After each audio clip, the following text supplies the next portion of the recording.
সত্যি তাই। এই যে বয়সের সঙ্গে কিন্তু চা খাওয়ার ব্যাপারটা কিন্তু কোনোভাবেই আটকে নেই। আমরা ছোট থেকে বড় বয়স সবসময় কিন্তু চাটা খেতে ভালোবাসি, আর বিশেষ করে ছোট বয়সে ওই চায়ের সঙ্গে একটু বেশি করে দুধ দিয়ে মিশিয়ে দিয়ে এই চা খাওয়ার ব্যাপারটাও কিন্তু ছিল। চায়ের সঙ্গে চা হিসেবে তো আরো বাদ বাকি যা যা আছে সবকিছু দিয়েই কথা হচ্ছে আজকে। 9টা বেজে 16 মিনিট হয়ে 24টা কিন্তু অলরেডি হয়ে গেছে, ফার্স্ট ইন ব্রেক হয়ে গেছে অনেকেরই। অনেকে আবার চায়ের পর চায়ে চুমুক দিয়ে সঙ্গে 2-4টে করে বিস্কিট নেয়। আবার অনেকে আছে ওয়েট কমানোর জন্য ব্রেকফাস্টটাকে জাস্ট স্কিপ করে চলে যান, ওষুধের সাহায্য নেন। GLP-1 এর সাহায্য অনেকেই নেয়, এতে সুগার লেভেলটা নাকি একটু হলেও কন্ট্রোল হয়, এরকমটা অনেকে বলে থাকেন। আসলে এটা কি শুধু কি ডায়াবেটিকরা ইউজ করতে পারেন এই GLP-1, নাকি ওজন কমাতে যে কেউ আমরা ব্যবহার করতেই পারি? কতদিনে ওজন কমে, এতে সাইড এফেক্ট আছে কিনা, পার্শ্ব প্রতিক্রিয়া আছে কিনা, এই সমস্ত কিছু শুনবো, জানবো, সঙ্গে শুনবো চায়ের সঙ্গে চা হিসেবে বিস্কিট এটা কি ভালো নাকি খারাপ। এটা তো শুনেছি যে সুগারের পেশেন্ট যারা তাদের নাকি শর্করার লেভেলটা বেড়ে যায়। আবার অনেকে আছে বাসি রুটি বা বাসি লুচি দিয়েও চা খান, সেইগুলো কি খাওয়া ঠিক নাকি বেঠিক, এই সমস্ত কিছু শুনবো, জানবো। কারণ আজকে সঙ্গে পেয়ে গেছি ডায়েটিশিয়ানকে। হ্যালো ডক্টরে, আজকে বিশিষ্ট ডায়েটিশিয়ান আমাদের সঙ্গে রয়েছেন জয়িতা ব্রহ্ম। তো আমরা 107 FM রেইনবোর তরফ থেকে ওয়েলকাম জানাই। নমস্কার, শুভ সকাল সবাইকে। তো তোমাকে আজকে যখন সঙ্গে পেয়ে গিয়েছি, অনেকদিন পরেই তোমাকে পেলাম যদিও, তো তুমি আমাদের আজকে প্রথমেই যেটা একটু বলো যে GLP-1 আসলে কি। GLP-1 এটা কি শুধু ডায়াবেটিকদের জন্য নাকি ওজন কমাতে যে কেউ আমরা ইউজ করতে পারি? হ্যাঁ, বর্তমানে এখন খুব একটা ট্রেন্ড হয়েছে যে ডায়েটিশিয়ানের কাছে যাবো, ওয়েট কমাবো, এবং তার থেকেও বড় কথা, যেহেতু এখন আমাদের হাতের সামনে GLP-1 রয়েছে, তো প্রত্যেকেই এখন সেটা সোশ্যাল মিডিয়া দেখে নিজেরাই নিতে শুরু করেন। এবার প্রথমেই বলবো যে GLP-1 বা গ্লুকাগন লাইক পেপটাইড 1 এটা কিন্তু কোনো ম্যাজিক এলিমেন্ট নয়। এটা আমাদের শরীরের মধ্যেই থাকা একটি হরমোন, যেটাকে আমরা বাইরে থেকে ইনজেক্ট করছি, যেটা আমাদের অবশ্যই গ্লুকোজটাকে কমাচ্ছে, মানে রক্তে ইনসুলিনের মাত্রাটাকে বাড়াচ্ছে। যেহেতু ডায়াবেটিক পেশেন্টদের ক্ষেত্রে আমরা সবাই জানি যে ইনসুলিন ক্ষরণ ঠিক মতো হয় না, তো সেইটাকে ঠিক করছে। এবং আমাদের অ্যাপেটাইটটাকে কি করছে, অনেকক্ষণ পেটটাকে ফুলফিল রাখছে, যেটা আমাদের খিদে কম পাচ্ছে, পেটটা অনেকক্ষণ ভর্তি থাকছে। হ্যাঁ, এবং যার ফলে অটোমেটিক্যালি আমাদের মেটাবলিজম কমছে এবং আমাদের ওয়েটটা রিডিউস হচ্ছে। তো সেই কারণে আমাদের GLP-1টা খুব একটা ট্রেন্ডি টপিক। বাট হ্যাঁ, এটার অনেক কিছু সাইড এফেক্ট আছে, কারণ এটা আমাদের নিয়ম মেনে খেতে হয়, অনেক কিছু প্যারামিটার্স আমাদের মাথায় রাখতে হয়। এখন সমস্যাটা, হ্যাঁ, এবং সমস্যাটা এটাই হচ্ছে যে মানুষ ডক্টরের কাছে না গিয়ে নিজেরাই খেয়ে নিচ্ছে, কিনে খাওয়া হচ্ছে। যেহেতু আমি জিমে যেতে পারছি না বা আমি সময় পাচ্ছি না, তো চলো আছে যখন চটজলদি, তো সেলফ মেডিকেশন শুরু করে দিই আমরা। তো সেই ক্ষেত্রে তো সাইড এফেক্ট অনেক কিছুই আসতে পারে, তাই তো? একেবারেই, কারণ প্রথম সাইড এফেক্ট যেটা বলছি সেটা হচ্ছে যে রিবাউন্ড এফেক্ট হয় বা মেটাবলিক শক হয়। কারণ হঠাৎ করে যদি আমরা কিছু স্টার্ট করি এবং হঠাৎ করে পারমিশন ছাড়া যদি আমরা বন্ধ করে দিই, তো আমাদের শরীরে একটা ফুড নয়েজ বা ওজেম্পিক রিবাউন্ড যেটা আমরা বলি সেটা হয়, যার ফলে আমাদের যে ক্ষুধার যে হরমোন গুলো সেগুলো কিন্তু আরো দ্বিগুণ শক্তিতে কাজ করা শুরু করে এবং ওজনটা আবার ফিরে আসে, খুব দ্রুত ফিরে আসে। সেটা একটা হয়। এবং আরো যেটা হয় সেটা হচ্ছে আমাদের মাসেল লসও হয় প্রচুর। আচ্ছা, আরেকটা কথা, এই যে ধরো ওজনটা কমে গেল, আমি হয়তো ডায়াবেটিক, তো সেক্ষেত্রে আমি ওষুধ বন্ধ করে দিতে পারবো নাকি আবারও ওষুধ বন্ধ করলে আবারও আমার সেই ওয়েটটা ফিরে আসতে পারে? হ্যাঁ, এটা হচ্ছে ডিপেন্ড করছে যে আমার বডি কম্পোজিশন, বডি প্যারামিটার্স কিরকম ভাবে আমাদের ওষুধটাকে নিতে পারছে সেটার উপর ডিপেন্ড করছে। সবটাই হচ্ছে যে আমরা যেরকম হুট করে শুরু করতে পারবো না, হুট করে স্টপ করতেও পারবো না। আমরা হয়তো ডোজ ওয়াইজ কিছুটা মানে কম ডোজ দিয়ে শুরু করে আমরা যেরকম ভাবে ইন্ট্রোডিউস করবো, ঠিক কমানোর সময় সেরকম ভাবে কিন্তু আমাদের আস্তে আস্তে ধীরে ধীরে বন্ধ করতে হবে। এবং তার সাথে সাইড এফেক্ট গুলোর সাথেও আমাদের দেখে নিতে হবে যে তার কনস্টিপেশন হচ্ছে কিনা, বা আইদার ডায়রিয়া হচ্ছে কিনা, বা কোনো পাকস্থলী, প্যানক্রিয়াস, অগ্নাশয়ের কোনো সমস্যা হচ্ছে কিনা, সেই অনুযায়ী ডায়েটটাকে মডিফিকেশন করা, অল্টারেশন করা, সবটাই ডিপেন্ড করছে তার উপরে। আচ্ছা আচ্ছা, তাহলে কি এটা বলতে পারি যে GLP-1 যেই না শুরু হচ্ছে আমি ডায়েটের ছুটি দিয়ে দিতে পারি, বা GLP-1 যেই বন্ধ করবো আবার আমাকে ডায়েটটাকে ফিরিয়ে নিয়ে আসতে হবে, এটা কি বলতে পারি আমরা? একেবারেই নয়। GLP-1 এর প্রথম যে সাইড এফেক্ট সেটা হচ্ছে অনেকের বমি বমি ভাব দেখা যায়, বা আমি যে বললাম অনেকক্ষণ খিদে পাচ্ছে না, পেট ভারের একটা সমস্যা, বা কনস্টিপেশন বা ডায়রিয়া যে কোনো একটা কিছু হতে পারে। তো সেক্ষেত্রে ডায়েটিশিয়ানের কাছে যাওয়ার প্রয়োজনীয়তা এই কারণেই যে যদি আমাদের ডায়রিয়া হয় সেক্ষেত্রে আমাদের লো ফডম্যাপ ডায়েট দিতে হচ্ছে, বা কনস্টিপেশন হলে হাই ফাইবার দিতে হচ্ছে, আইদার তিনি সার্কোপেনিয়া, মাসেল লস হচ্ছে কিনা, সেক্ষেত্রে আমাদের কি ধরনের প্রোটিন দিতে হচ্ছে, বাইরে থেকে কোনো সাপ্লিমেন্ট ইউজ করতে হবে কিনা, বা ভিটামিন লস হচ্ছে কিনা, তো সবটাই দেখে ওমেগা 3 লাগবে কিনা, অ্যামাইনো অ্যাসিড কিছু লাগবে কিনা, তো সেটা কিন্তু তার ব্লাড টেস্টের ওপর ডিপেন্ড করছে বা তার বডি প্যারামিটার্স এর ওপর ডিপেন্ড করছে করে আমাদের ডায়েটটাকে দিতে হচ্ছে। সুতরাং এটা কিন্তু প্রচন্ডই ইন্ডিভিজুয়ালাইজড একটা জিনিস। তো সেটা কখনোই একটা ডায়েটিশিয়ানের পরামর্শ বা ডাক্তারের পরামর্শ ছাড়া নিতে আমি একেবারেই বারণ করবো।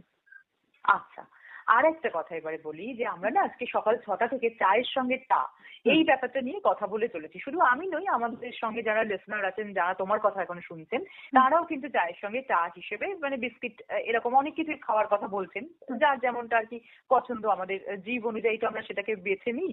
তো সেখানে এই যে চায়ের সঙ্গে চা হিসেবে বিস্কিট খাওয়া, এইটা কি লাভ নাকি ক্ষতি? অনেকেই অনেক সময় শুনে থাকি বা অনেক পত্রিকাতে পড়ে থাকি যে না, যারা মানে ডায়েট করছে বা যারা ডায়াবেটিক, তাদের কারোরই কিন্তু বিস্কিট খাওয়াটা ভালো নয়, কারণ বিস্কিটটা ময়দা দিয়ে তৈরি হচ্ছে এবং বিস্কিটে সুগার জাতীয় জিনিস থাকছে, সেজন্য এটা খাওয়া উচিত নয়। তুমি কি বলছো, এটা একটু বলো।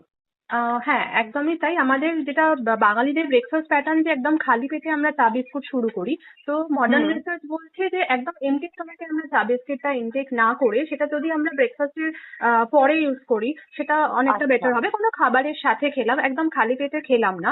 এবং হুম হুম। অবশ্যই আমরা যেরকম ভাবে চাটা খাই, লাইক প্রচুর দুধ দিয়ে প্রচুর চিনি দিয়ে যেটা হ্যাঁ খাই, হ্যাঁ। সেটা একেবারেই শরীরের জন্য ঠিকঠাক নয়। তো সেটা আমরা হুম যদি একটু লিকার চা খাই বা এখন অনেক ধরনের ফ্লেভারড গ্রিন টি পাওয়া যায় সেটা খেতে পারি। হুম বা বিস্কিটের ক্ষেত্রে আমরা একটু হেলদি অপশনের কথা যদি ভাবি যে ওটস বিস্কিট বা ডাইজেস্টিভ হুম হুম বিস্কিট। হুম হ্যাঁ, এবার হুম সবটাই ডিপেন্ড করছে বিস্কিটটা যেহেতু আমাদের একটা ফার্মেন্টেড প্রোডাক্ট, তো সেটা তার মধ্যে অবশ্যই চিনি রয়েছে বা চিনি সাবস্টিটিউট হিসেবেও কিছু রয়েছে। হুম তো সেটা হুম আমার হুম। অত্যাধিক মাত্রায় খাওয়াটা, যখনই খিদে পাচ্ছে তখনই বিস্কিট খাচ্ছি, সেটা কোনোটাই ভালো না। অতিরিক্ত কোনো কিছুই ভালো না, তার ক্ষেত্রে কিন্তু ঝুঁকি রয়েছে। বাট আমরা যদি আচ্ছা। আমাদের নর্মাল কিছু বডি প্যারামিটার এদিক ওদিক না থাকে তাহলে আমরা খেতেই হুম পারি। হুম। হুম। আচ্ছা, আর ধরো বিস্কিট না খেলে এর বদলে কি খাওয়া যেতে পারে, যদি একটু আমাদের বলো। ডায়াবেটিক নয়, ধরো হুম। শুধুমাত্র ডায়েটটা যিনি করছেন বা শরীর আমার ভালো থাকবে, ডায়েটও নয়, হুম। আমি ঠিকঠাক একটা ডায়েট করছি এবং সেটা ডায়েটিশিয়ানের আর কি তার বলে দেওয়া সাজেশন অনুযায়ী আমি হুম। চলছি, এবং সেখানে আমি কোনো রকম ভাবে ওয়েট লুজ করার জন্য নয়, আমি ক্যালোরিটা ঠিকঠাক করে ব্যালেন্স রাখবো বলে আমার চায়ের সঙ্গে কোনটা চা হিসেবে রাখাটা ভালো? চায়ের সাথে আমরা সেক্ষেত্রে ড্রাই ফ্রুটস রাখতে পারি বা কোনো আচ্ছা। রোস্টেড মাখানা বা এখন অনেক ধরনের সিডস পাওয়া যায় যেগুলো হুম জাস্ট হুম সতে করে থাকে। তো সেটা আমরা হুম। খেতে পারি। এই ধরনের আচ্ছা। জিনিস যদি রাখি চায়ের সাথে তাহলে অনেকটা বেটার হবে। কারণ চায়ের মধ্যে অনেকটা ট্যানিন থাকে, যেগুলো ফাইটেট থাকে, হ্যাঁ। যেগুলো আমাদের অনেক হুম সময় হুম আয়রন ক্যালসিয়াম শোষণে বাধা সৃষ্টি করে। তো আমরা যদি একটু ড্রাই ফ্রুট অ্যাড করি তার মধ্যে আমরা একটু হুম। আয়রন অ্যাড করতে পারি। তো সেই ক্ষেত্রে আমাদের বেটার হবে। আচ্ছা, আর ধরো যাদের বিস্কিট ছাড়া চলে না, হুম। বা ধরো একটু চায়ের পাশে চা হিসেবে বাসি রুটি, অনেক ক্ষেত্রে আছে বাসি লুচি, হুম। এই খাওয়াগুলো আমাদের আর কি বাঙালিদের মধ্যে বিশেষ করে চল আছে, তো হুম। এইগুলো যারা করেন তাদের কি মানে শরীরের জন্য ভীষণভাবে অপকার হচ্ছে, না, ক্ষতিগ্রস্ত হচ্ছেন তারা? এইটা একটা ভুল ধারণা আছে যে বাসি জিনিস মানেই হয়তো আমাদের শরীরের পক্ষে খুবই ক্ষতিকর। হুম কিন্তু রুটির হুম হুম ক্ষেত্রে আমরা একটা জিনিস বলবো যে বাসি রুটি কিন্তু আমাদের শরীরের জন্য খুবই বেশি উপকারী। কারণ রুটি আচ্ছা। যখন আমরা সেটা ঠান্ডা করে রেখে দিচ্ছি তখন রুটির যে স্টার্চটা হুম সেটা রেজিস্ট্যান্ট স্টার্চে পরিণত হয়, যেটা কিন্তু হুম আমাদের প্রিবায়োটিক হিসেবে কাজ করে, প্লাস যেটা গ্লাইসেমিক হুম। ইন্ডেক্স অনেকটা কম, যেটা আমাদের অন্ত্রের জন্য ভালো এবং সুগার পেশেন্টের জন্য তো অবশ্যই ভালো। সুতরাং বাসি রুটি অবশ্যই ভালো। কিন্তু হ্যাঁ, একটা জিনিস মাথায় রাখতে হবে যে যেটা আমরা কিরকম ভাবে সংরক্ষণ করছি সেটা যেন হাইজেনিক ওয়েতে এবং একটা এয়ারটাইট কন্টেনারে যাতে কোনো ফাঙ্গাস গ্রো না করে সেইভাবে হুম সংরক্ষণ হুম। আমরা করতেই পারি। আর আচ্ছা। লুচির ক্ষেত্রে যেটা বলবো, লুচি অবশ্যই জানি যে আমরা লুচি আমাদের ডুবো তেলে ভাজা হয়, অনেকটা অয়েল হুম। কনজাম্পশন হয়। তো সেক্ষেত্রে আমরা একদম। যদি হ্যাঁ, এবং লুচিটা যদি আমরা একটু হেলদি ওয়েতে বানাতে পারি, বাড়িতে হয়তো ময়দা ইউজ না করে আমরা আটা দিলাম বা আটা তার করলাম। মধ্যে হ্যাঁ হুম তার মধ্যে কোনো একটা ভেজিটেবলস এর আমরা স্টাফিং দিলাম, জাস্ট আমরা হুম। কিছু তাওয়াতে হয়তো অল্প তেল দিয়ে সেটাকে সেঁকে ছ্যাঁকা নিলাম মতো ব্রাশ করলাম। করে, হ্যাঁ। হ্যাঁ হ্যাঁ হ্যাঁ, হ্যাঁ। যেরকম চিল্লা মতো বানানো হয় হুম। আজকাল, তো হ্যাঁ সেই হ্যাঁ রকম ভাবে হ্যাঁ। খেলাম, একদম ডিপ ফ্রাইড লুচি খেলাম না, সেটা খেতে হুম পারি। হুম। বাট বাসি লুচিটা না খাওয়াই বেটার, কারণ ফ্যাটটা যত আমরা রেখে দেবো তত সেটা কনসেন্ট্রেটেড তত বেশি পর্যায়ে ওটা বাড়বে, পৌঁছবে। একদম। একদমই। হ্যাঁ হ্যাঁ একদম। হ্যাঁ হ্যাঁ। আচ্ছা, দিনে কত কাপ পর্যন্ত মোটামুটি চা খাওয়া যেতে পারে, সেটা ধর উইদাউট সুগারে যদি কেউ খেয়ে থাকেন, তাহলে কত কাপ পর্যন্ত মোটামুটি খাওয়া যায়? ম্যাক্সিমাম 2 থেকে 3 কাপ, এরকম নয় যে আমরা আচ্ছা। এখন যেহেতু সবাই খেয়ে ওয়ার্কিং, যাবো তাই খেয়ে হ্যাঁ যাবো, হ্যাঁ হ্যাঁ অনেকটাই আমাদের চাটা খাওয়া হয়ে যায়, তো সেটা খুব একটা হ্যাঁ ভালো হ্যাঁ। না। আমি বললাম যে আয়রন ক্যালসিয়াম শোষণ এটা প্রচুর বাধা দেয়।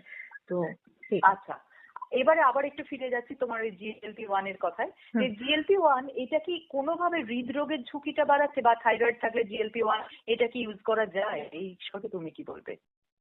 হ্যাঁ, হৃদরোগের ঝুঁকি বাড়াচ্ছে বলতে যেহেতু GLP-1 আমি বললাম যে হঠাৎ করে শুরু করার পর আমাদের যেহেতু মেটাবলিজমটা একটা শকিং পর্যায়ে পৌঁছচ্ছে, তো সেক্ষেত্রে হ্যাঁ হৃদরোগের ঝুঁকি কিছু অংশে তো চান্সেস থাকছেই, কারণ আমাদের মেটাবলিজম যেহেতু হঠাৎ করে কমে যাচ্ছে, আমাদের একটা সার্কোপেনিয়া লস হচ্ছে, মাসেল লস হচ্ছে, তারপর আমরা সেটাকে আবার ফিরিয়ে আনছি, তো সেটা অবশ্যই নট অনলি হার্ট, আমাদের অনেক সময় দেখা যায় যে প্যানক্রিয়াস বা অগ্ন্যাশয় কিন্তু খুব ভীষণভাবে ক্ষতিগ্রস্ত হয়।